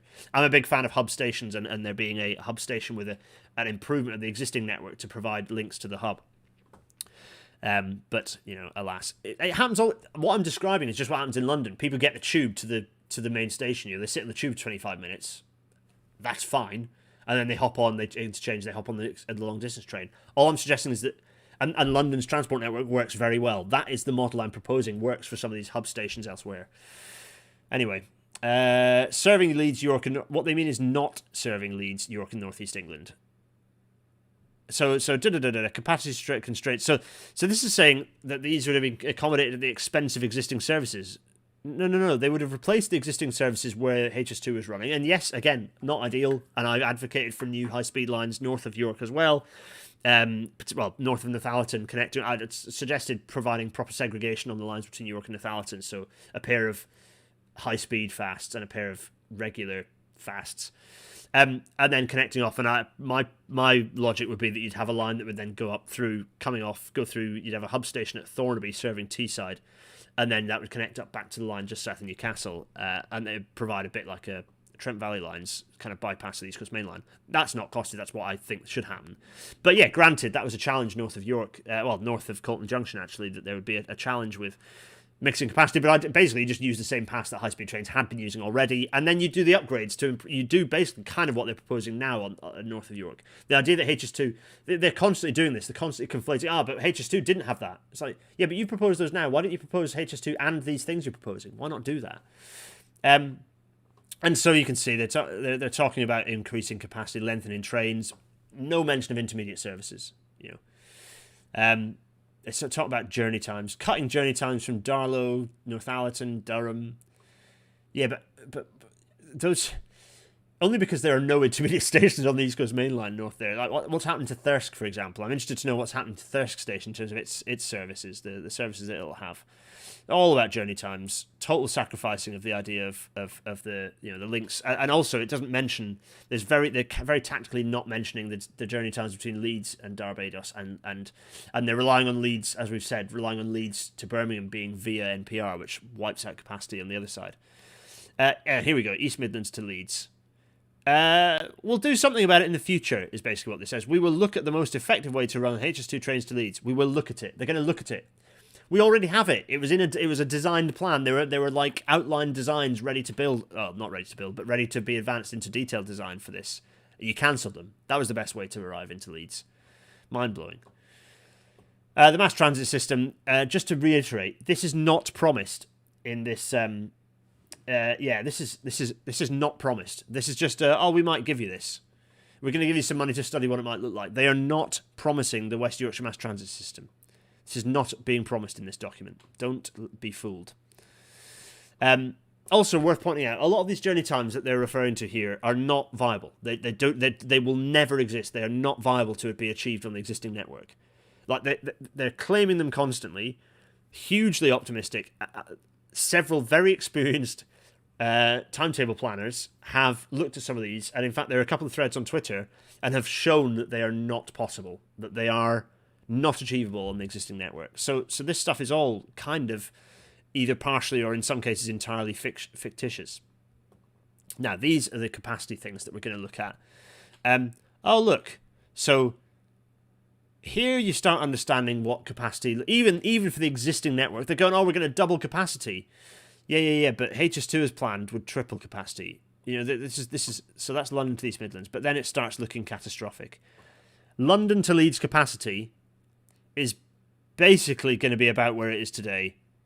Look at this. Look at the state of this. And this isn't even looking at existing network. You know, this is not looking at intermediate capacity. Even long distance capacity is being obliterated by the lack of the eastern leg. You know, it's just, and the fact London to Sheffield is kind of exposed by the fact that the plans were crap for Sheffield. The HS2 plans were crap for Sheffield. Yeah, Lewis points out that none of these plans give any indication of improvements for disability, accessibility, or rolling stock strategy. To be fair, that's slightly outside the scope of this. This is looking kind of at the high-level timetabling and the infrastructure required to deliver that. Yeah, they're not looking at accessibility. Yeah, Jamie Bailey. Yeah, this is a very good example, Jamie. I'm a Thirsk resident and I'm continually frustrated by the lack of a direct connection to Darlington 2 stops up the line, let alone Harrogate, Ripon, etc. Fat chance of that now. Yeah, exactly. Jamie is making exactly the point of the problem with these plans. Think about people in Slowett, people in Outwood, people in Belper, Duffield, Matlock, which isn't intermediate actually, but it relies on trains running up the intermediate line. Any local services that are either on these lines or indeed rely on trains that connect into those lines are going to lose service. They're going to either lose service, lose stations. It's catastrophic for them. And at no point is this acknowledged within this document.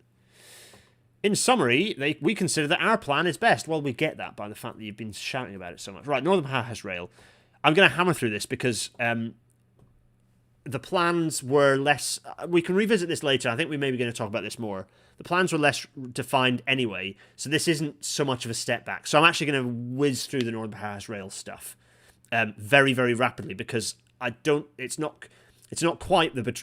yes, it's a betrayal, but it's not a cancellation of something that's already well defined. It's got all the same problems we talked about, and it makes all the same mistakes.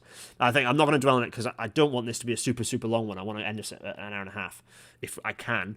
So, they're sacrificing the new build ones, but I think what's key is that they're the different options, and it's only about 10 or 15 billion quid more to build the whole new thing, which is, again, as I've described, not a lot of money.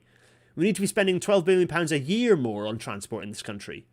So again, it's the priority. The government's this is Sunak. Is why I put Sunak at the top of the list of most powerful. He's a cut and dry neoliberal, and he wants to spend as little money as possible. He wants the state to be as small and as uninvolved in investment as possible.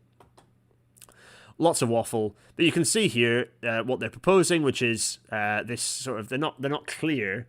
They're not exactly clear about what the line is going to do. Also, the fact that they're basically going to rebrand Trans-Pennine Route Upgrade as Northern Powerhouse Rail, which is criminal, because Trans-Pennine Route Upgrade is a necessary upgrade of the existing infrastructure that would allow a suburban and S-train, S-Bahn type service to then run on that existing line. You need that upgrade work to happen now to then allow freight and these fast services to run, and these fast stopping suburban services to run amongst each other.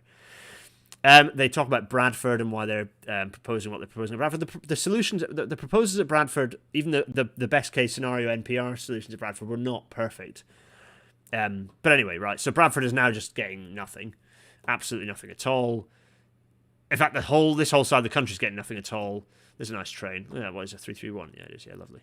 331 111. The three options, all were low to poor value for money. Well, they're not, because again, they won't have modelled the potential for release capacity on the existing network for suburban services. They won't have even considered those. So then they weren't low to poor value for money. It's just that your modelling is shit. Like, that's the problem. WebTag is unfit for purpose. Burn WebTag. Northern Powerhouse Rail, what the government proposes in the IRP core pipeline, right? So 40 miles of new build between Warrington, Manchester, Yorkshire to the east of standard tunnels. They're saying to the east, but are they basically just counting a reworking of the inside the regular standard tunnels as Yeah, I'm dubious and sceptical. Upgraded and electrified conventional line. Well, that should be happening anyway. Why is that part of these plans? TRU is supposed to be electrifying over the network. Significant improvements to previous TransPennine upgrade, including electrification of the whole route. That was part of the original TRU. That's not an upgrading. That was part. You announced it over 10 years ago, like 10 years and 2 weeks ago. You announced electrification of the whole route. So no, this is not. Upgrades and electrification leads Bradford section of the Calder Valley line. Well, fine. Again, arguably that should be happening anyway because it's a very busy Surrey section of railway. Reinstating over Warrington Bank Quay low-level station. Okay, fine. That'll be fun because it'll involve rebuilding a station, which I've just been, my colleagues and I have been working on rebuilding again. Fine, that should be happening anyway, and it should be part of a new fast line through to Liverpool. New alignment, that's gone. Future possibilities. And they're kind of imagining some magical stuff that's never going to appear. Basically a load of rubbish. They're talking about Hull. Look, Hull's got a mention. Hello, Hull.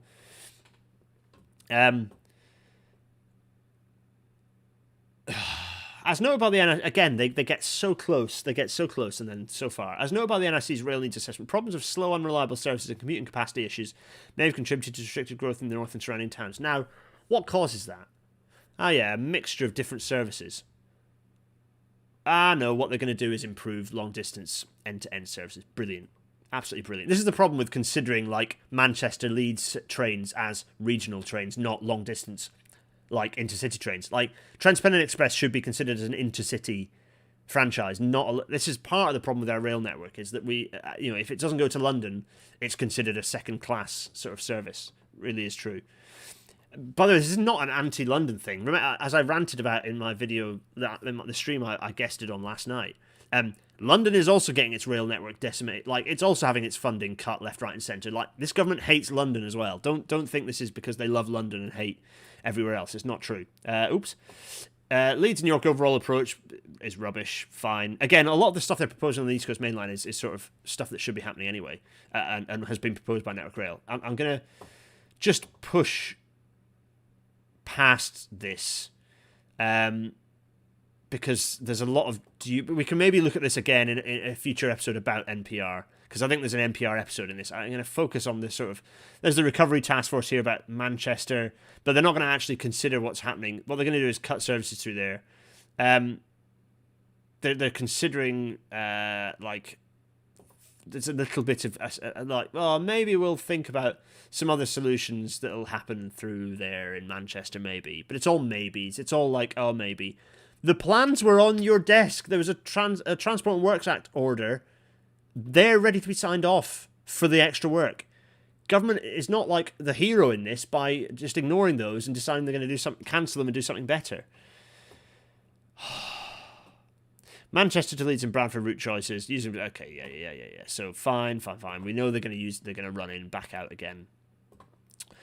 There's not anything particularly insightful in any of this. It's like, upgrades, like sort of electrification and various bits and pieces. Well, this is funny because the line between Leeds and Bradford via New Pudsey is already electrified, I believe. So they're asking them to bring forward electrification. Okay.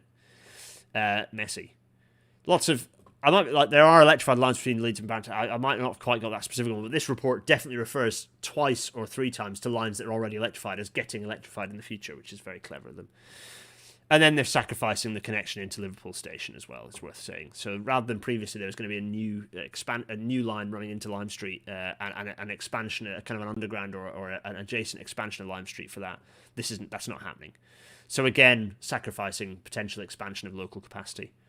Manchester Sheffield, again, £1.3 billion, but we're supposed to have finished being spent by now on the Hope Valley to improve the connectivity. Hope Valley is not perfect by any means, but again, sacrificing the fast line right the way through and sacrificing the eastern leg sacrifices a lot of this. It's more pain.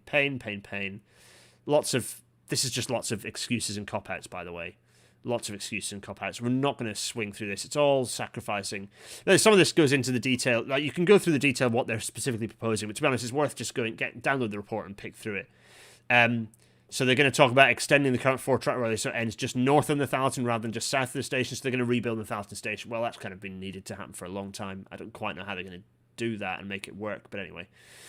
Oh, look, it's Knaresborough. Very nice. So, fine.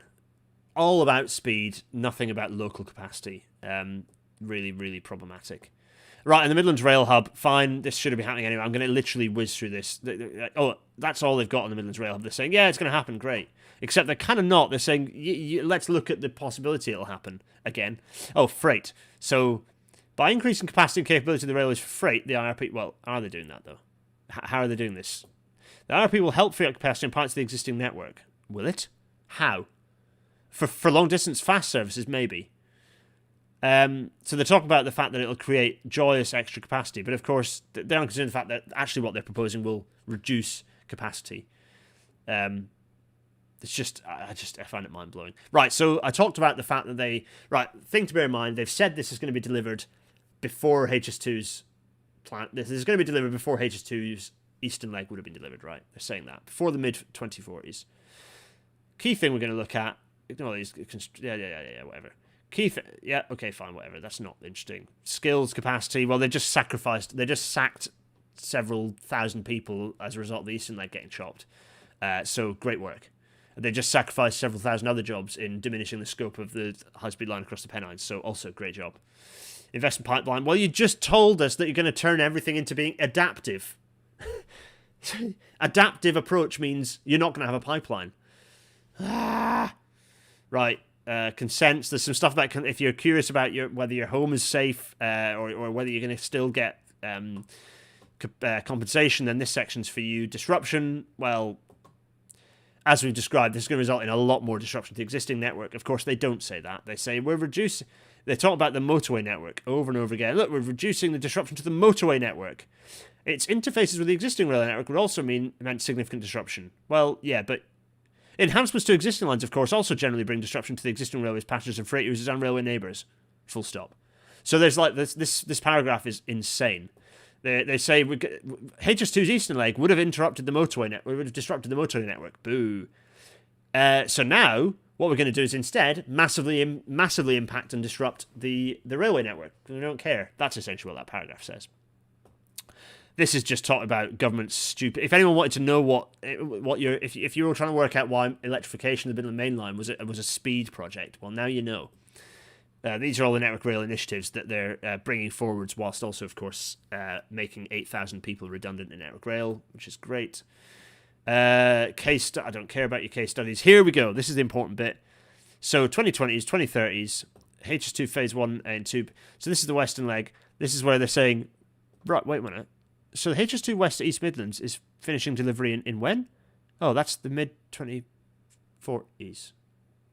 Didn't you just say that it was going to be quicker than the eastern leg originally was going to be? All of their stuff about early delivery is bollocks. Here in their report, they're showing they're going to finish delivering everything by the mid-2040s, which is when HS2's original plans would have been finished. Fantastic. Absolutely, honestly, amazing. The fact they've got away with this. Good grief. Thoughts on 140 mile an hour East Coast Main Line? Catastrophic. Bad. East Coast Main Line should never be 140 because it means increasing the gaps between trains, particularly between stopping and non-stop trains, which means less capacity. Dreadful idea. So they're saying, oh, look, what stuff we can deliver by then. And then they list off things that should have been delivered anyway and that were planned to be delivered by then, as if that's a magical success. Early upgrades. So East Coast Main Line upgrades were supposed to happen anyway. Trans-Pennine route upgrade is supposed to be happening anyway. Electrification of the Midland Main Line was promised in 2012. Sheffield to Manchester work, well, that again was supposed to be finished in 2020 or 2021. All of this stuff by around 2030 is stuff that was supposed to be delivered anyway. By around 2035, the completion to Crewe, and then some upgrades on the East Coast Main Line that again should have been happening anyway.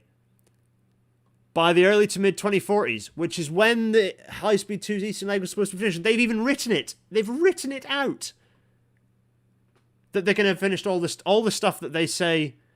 So that connection to the East Midlands is going to be finished by the early to mid 2040s, which is when the whole thing would have been finished as previously planned. Absolutely, honestly, mind blowing that they've got away with this. Absolutely mind blowing. Right. Anyway, how will we deliver the integrated rail plan? Well, adaptive approach means they're going to cancel. It means they can cancel it if they decide they want to. Efficiency means just making it everything cheap and cheerful and making it not fit for the future. This bollocks about overspecification is just made up. I don't know where they've pulled this from. Responsibility for delivery. This is about them stripping Paris from. This is the hint they were going to strip Paris from Transport for the North. Sponsor. Right. Lessons learned to date. Well, you haven't learned anything, have you fools? Okay, fine. There's some nice pictures of stuff. Future reform. Right, yeah, don't care about that. Conclusion. Frankly, the conclusion is dismal. So that is why I'm very unhappy about that report. And hopefully I've made it quite clear. Hopefully I've made, having gone through that at a fair old pace, I hope that was, it's clear why it really was a betrayal. It's clear why that document is awful, cynical, it is a betrayal. It's full of spin. It's full of errors, fundamental mathematical errors. It's full of hopelessly optimistic projections for journey times, ignoring the impact. There's no mention, not a single mention of the impact this is going to have on local services. None at all. Which is why I keep saying, contrary to all the claims of reversing beaching, what government are actually doing is enacting beaching in a way beaching could never have managed to. They are sacrificing local services on a scale that is unfathomable, and it's just they're just going to be allowed. They're just being allowed for it to happen. So there we go. This is my GIF that says. It's my GIF that describes how much extra funding is required. 12 billion quid extra of funding is required to achieve the current government's own net zero targets. A lot of you are asking, what the hell do we do now? What do we do now? You speak to local MPs, you speak to local journalists, you speak to councillors, you speak to everyone who you write them letters, you use the information I provide, the information other people provide, you get involved in local campaigning, but you absolutely critically, you write to your local MP, you write to your local councillors, you write to local journalists to say, look, local journalists, I think you should be investigating this story. This is a betrayal. This is why it's a betrayal. These things are said in the document that I think you should really be holding government accountable to these claims. That's what you have to do. And you have to talk about what is happening at this. What does this report do to my local station? What's it going to do to Thirsk? What's it going to do to Marsden? What's it going to do? And challenge government to be specific, to say, and also say, but you cannot achieve this without doing this. Absolutely challenge them. Oh, anyway. Right, let's get rid of my face and let's go to the end. Thanks everyone for that. That was a page turn. It is dismal. It is so frustrating. If you want a bit more of a broader discussion, definitely go. Actually, you know what? Can I do this in the next 5 seconds? I don't know if I can. Can I do this? Possibly. Let me just I'm waffling because I'm about to go into. Oh, wait a minute. Where is it? Yes, this. No, you didn't hear anything. It's fine. I want to do this, and then I want to go to YouTube thumbnail downloader. Lol. I promise you, this is a good idea. What I'm doing right now, because it's going to let me. It's going to let me advertise. Oh, what's this? I want the. Oh, for God's sake. There it is. Good. Good. Copy image. I'm getting there. I'm editing on the fly here, folks. I'm editing on the fly. There we go. Copy that in there. This discussion, which I'm about to bring up. Good. Yeah, fine. Right. Grand. Oh, I'm back. I'm back here. So, audio only. Yeah, the audio's up. This I think we're up to date. If you're having issues with the, if you are having issues with the, with your stream, with your normal podcast provider, please let me know. Like, tweet me or email me or whatever. railnatter@garethdennis.co.uk is the email, by the way, if you want to contact us via email. But Discord also. If you're having issues with the audio, let me know, and I'll try and work out which platform is not maybe updating to the correct RSS feed. As always, thank you to the Patreon supporters. You're all wonderful. You allow this to happen. You provide me a lot of support. A lot of nice messages coming through saying thanks and keep it up and chin up and all this good stuff, which is very nice. Thanks to all of you supporting me through Patreon, patreon.com/GarethDennis. The merch, of course, masket.co.uk/collection/railnatter. Thanks, Masket, providing the fun merch, the good stuff. Pennies via PayPal is always welcome. It kind of looks like the PayPal logo is a bit low on that. Anyway, My dimensional eyes are... Anyway, I'm getting distracted by graphics. Don't worry. Oh, PayPal.me/GarethDennis to chuck pennies at me, and then Discord is at GarethDennis.co.uk/Discord. The stream that I was on was it was great fun. It was a really good stream. I've done it again now. It was really good fun to appear with. Where are we? We're going to. There we are. Yes, it was great to appear with Bowler Hatman on Bowler Hatman's channel. Go onto that video. Bowler Hatman's what is it? It's Bowler Hatman on there. You go onto Bowler Hatman's channel, and yeah, it covers all sorts of politics. But it was actually quite a good wide ranging discussion on sort of why this is happening, how it's being allowed to happen. Yeah, it was a good stream. Oh, John Aberton. I've just come in, but thought that I was excellent on World at One last week. Thanks, John Aberton. Yeah, there's a quote of me. I've recorded a bit of that from earlier. So yeah, go. And it says NRP, but it should say NPR on the thumbnail. Don't worry about that. It's fine. That's here. It should say NPR, but that's fine. It's because the IRP. There's so many acronyms. It's horrific. Oh, next week it's not buffer stops, folks. I'm so sorry. It's not going to be buffer stops. We're going to talk about railways versus leaves, because I think it's worth us talking about Salisbury a bit. So we're going to talk about railways versus leaves. We will talk about buffer stops as well. I think the interim report was released for the Enfield buffer stop collision as well, so that'll help delay the buffer stop episode. But no, we're going to talk about leaves. We are going to talk about leaves. Yes, I will add a link to the other show in the comments when I finish. But it's on my, if you go to my channel, and go to guest appearances, it's on that playlist, so you should be able to find it easily, but I will add a link. Next week, episode 90, railways versus leaves, the next in the long sub series of railways versus something. It was fun. So, big face. Hello everyone. That was a bit painful, wasn't it? It's a bit sad, exhausting, and frustrating. Yeah, it's 2042. It's gone on long. Thank you so much. Everyone's disappearing off already. Thank you so much, everyone, for watching. To all the 168 people who are still watching, it goes up and down a little bit. Thanks for sticking with for the last 5-10 minutes. It's a pleasure to have you all along. I'll see you for a hopefully more interesting, or a hopefully shorter and more technical and less political episode. But until then, I will see you all.